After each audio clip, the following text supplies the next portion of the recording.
Let's be very clear. This is a pause in order for us to assess where we're at. We are the largest LNG exporter in the world. We export just over 140 BCM a day, and we have another 120 BCM that are in construction.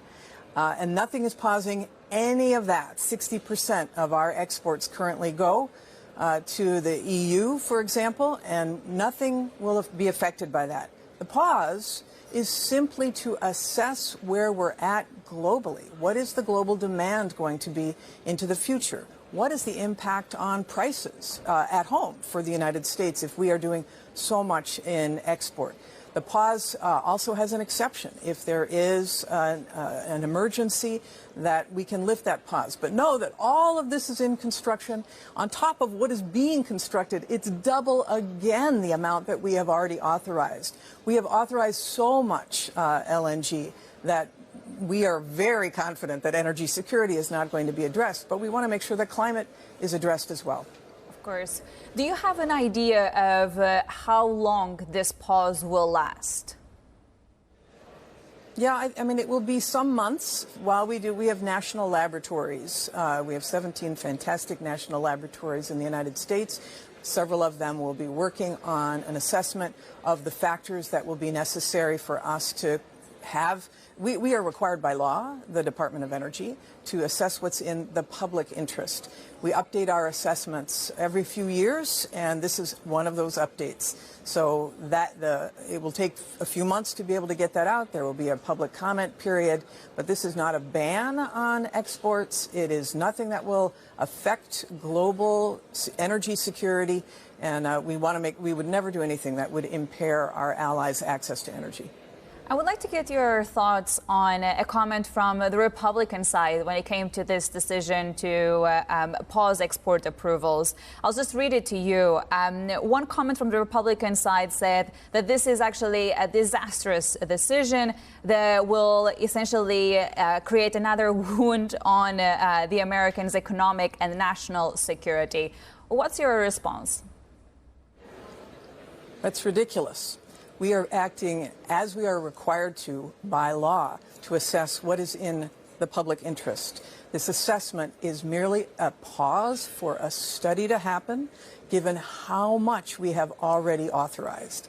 So for political reasons, people may say what they want to. This is an election year, but the reality on the ground is we operate at the Department of Energy on data, and that's what we are assessing. What is the data to be able to make future assessments on projects that are in the pipeline in the future. But believe me, with so much, 480 BCM already authorized, believe me, this will not affect national security, our energy security, or the energy security of our allies.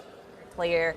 Now, some policy analysts are already raising some concerns about the outlook for U.S. LNG flows if Donald Trump becomes the next president of the United States.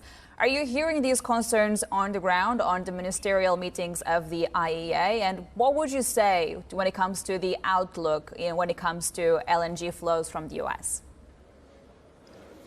Well, I would say that the outlook overall, I mean, obviously the IEA is a data agency, and they have stated going into the future that fossil fuel demand overall will peak before 2030.